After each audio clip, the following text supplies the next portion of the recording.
हम लोग यहाँ मुट्ठी भर सही, लेकिन हम खालिस बात कर रहे हैं, हम खालसा की बात कर रहे हैं, हम सच की बात कर रहे हैं, हम इंसाफ की बात कर रहे हैं, हम न्याय की बात कर रहे हैं। क्या बंदी सिंह उन सभी लोगों से जिनका मैंने जिक्र किया, जिन्होंने बच्चों को मारा, जिन्होंने सैकड़ों हजारों लोगों को मारने की साजिश की, जिनको सुप्रीम कोर्ट तक से सजा हुई, उनको यदि छोड़ा जा सकता है तो क्या आर्टिकल 14 बराबरी के ट्रीटमेंट से बंदी सिंहों को जेल में होना चाहिए या छोड़ा जाना चाहिए?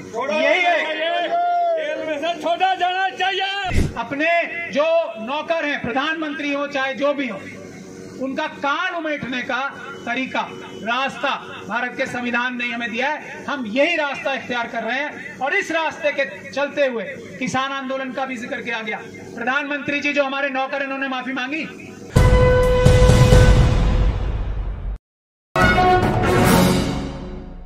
आप लोग, हम लोग यहाँ आज क्यों इकट्ठे हुए हैं? ये बहुत ही गंभीर और सोचने का विषय है। ये विषय ऐसा है कि अगर हमने इस विषय को ठीक से समझ लिया तो हमारे देश में जो भी समस्याएं हैं, जो भी अन्याय है, जो भी अत्याचार है, वो सब खत्म हो सकता है। और उसके लिए हमारे देश की जो सिख कम्युनिटी है, उसका मैं रोल समझता हूं सबसे बड़ा, सबसे ज्यादा है। भारत का संविधान जो बाबा साहब डॉक्टर भीमराव अंबेडकर ने बनाया था, जो हमारे देश की रूह, आत्मा है, अगर उस पे अमल ठीक तरीके से होता, ठीक तरीके से होगा, तो मैं नहीं समझता किसी भी व्यक्ति को, चाहे वो महिला हो या पुरुष हो या बच्चा हो या बूढ़ा हो, कोई भी जरूरत पड़ेगी इस तरह के मोर्चे लगाने की, इस तरह के अन्याय होना ही बंद हो जाएगा तो इस तरह के मोर्चे लगाने की भी जरूरत नहीं पड़ेगी। खास तौर पे जो हमारे देश के कमजोर तबके, schedule caste, schedule tribe, OBC और माइनॉरिटी, जिसमें सिख, क्रिश्चियन, बौद्ध और मुस्लिम आते हैं,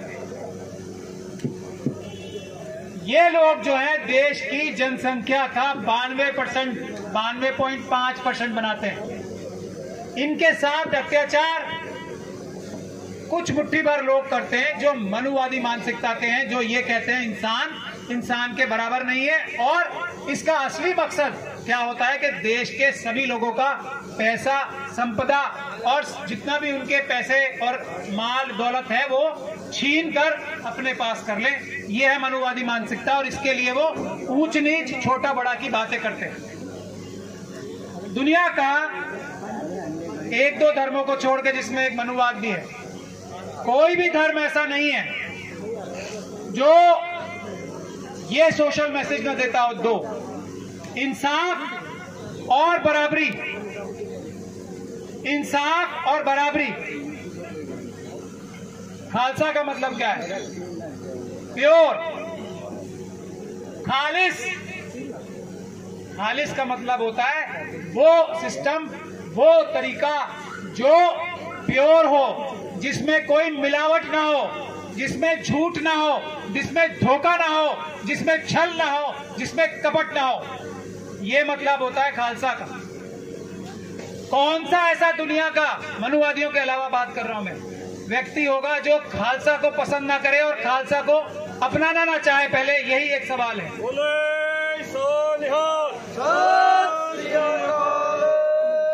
कोई नहीं होगा जो मनुवादी मानसिकता का ना हो। आज ये आंदोलन जो चल रहा है, इससे पहले कि मैं इसके बारे में बात करूं, अपनी हमें सबको कमी भी समझनी चाहिए। मैं तो हवारा साहब का जत्थेदार, हवारा साहब का वकील हूं, मगर मैं एक बात ये कहूंगा कि जो उनके मानने वाले हैं, चाहने वाले हैं, जो 10 लाख लोग थे कम से कम, कि इतनी आंधी तूफान में भी आके उन्हें जत्थेदार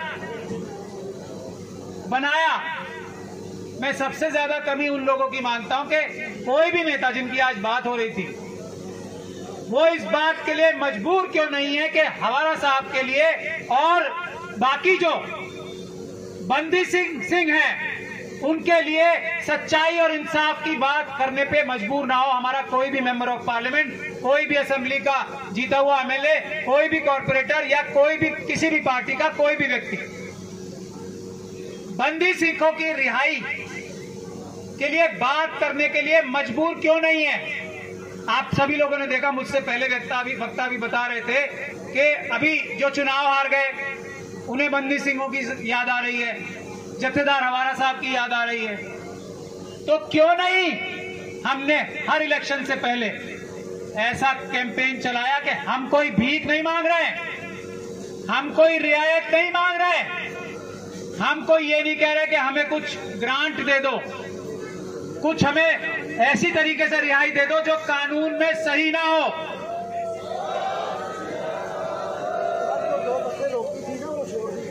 मैं वेलकम करता हूं जो हमारे लोगों की 2 बसें रोकी थी वो छोड़ दी गई हैं, तो और भी संगत के लोग आ गए हैं यहाँ पे, और अगर पूरी बसें ना रोकी जाती तो और भी ज्यादा आ जाते। खैर कोई बात नहीं, हम लोग यहाँ मुट्ठी भर सही, लेकिन हम खालिस बात कर रहे हैं, हम खालसा की बात कर रहे हैं, हम सच की बात कर रहे हैं, हम इंसाफ की बात कर रहे हैं, हम न्याय की बात कर रहे हैं। तो हमारी आवाज को सुनकर पूरा देश ही नहीं, पूरा पंजाब ही नहीं, पूरा देश ही नहीं, पूरी दुनिया हमारे साथ खड़ी होगी, ऐसा मैं आप लोगों को यकीन दिलाता हूं। लेकिन हमें मेहनत करनी पड़ेगी। जो जत्थेदार हवारा साहब के और बंदी सिंहों के जो फॉलोअर्स हैं, जो दिल से काम करना चाहते हैं, उन्होंने अगर थोड़ी सी कोशिश कर ली तो मैं गुरुद्वारा बंगला साहब में भी गया था, मैंने कहा था 1 महीना लगेगा, बहुत ज्यादा से ज्यादा हुआ तो 3 महीने लगेंगे छुटने के लिए। तो क्या हम अपने 3 महीने दे सकते हैं अगले? ये सवाल, उसके लिए मैं आपसे सवाल पूछता हूं कि क्या आप और बाकी जत्थेदार हवारा साहब के फॉलोअर जो पूरी दुनिया में मौजूद हैं, सिर्फ अगले 3 महीने दे सकते हैं हम इस काम के लिए?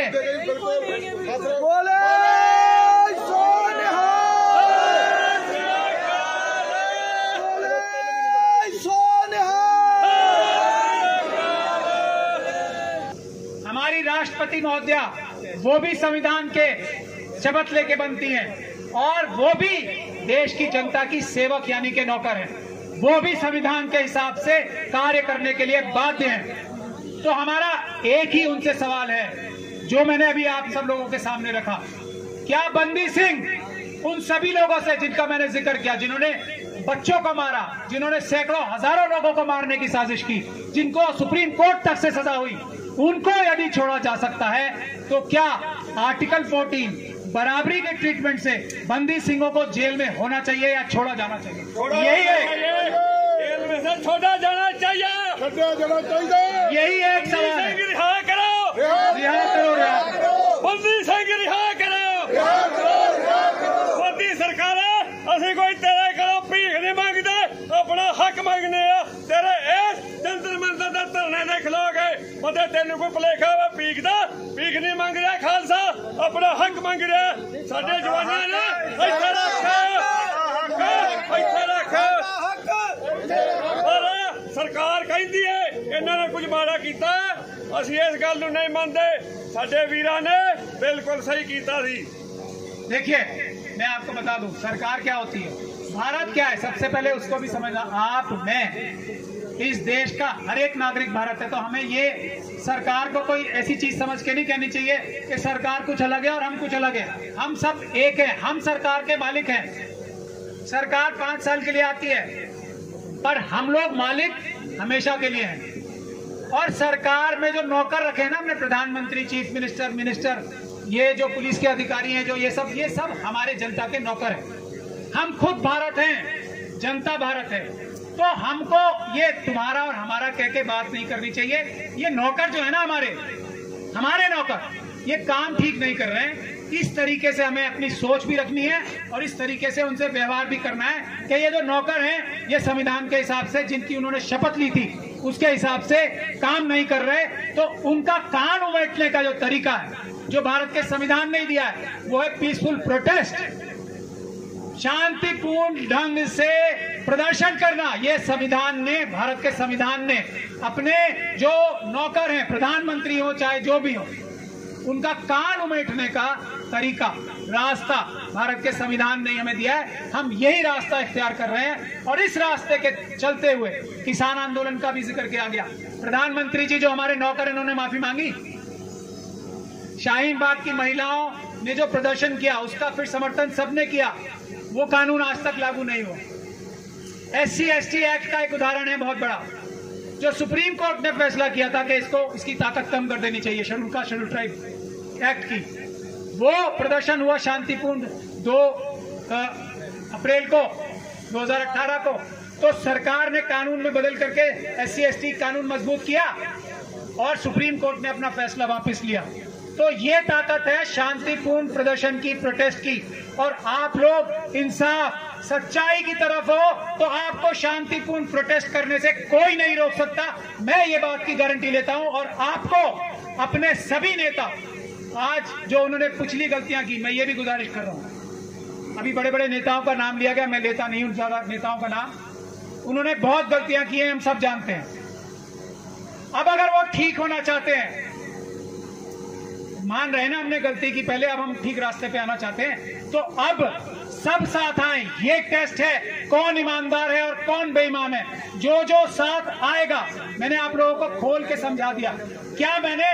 क्या हम सबने ऐसी कोई भी बात कही है जो गैर कानूनी है, बल्कि हमने वो बात कही है जो कि कानूनी है, संविधान के रूप से है, देश के हक में है, और उसको पूरा नहीं किया जा रहा तो देश के साथ भी अन्याय हो रहा है। हम वो बात कह रहे हैं। और इस मिशन के साथ जो नहीं आएगा, उसकी देशभक्ति पे, उसको संविधान के मानने की उसकी निष्ठा पे हम लोग शक करते हैं और हम शक करते रहेंगे जब तक ये सभी लोग हमारे इस आंदोलन में साथ नहीं आते या फिर हमें ये नहीं बताते कि हम क्या गलत बात कह रहे हैं।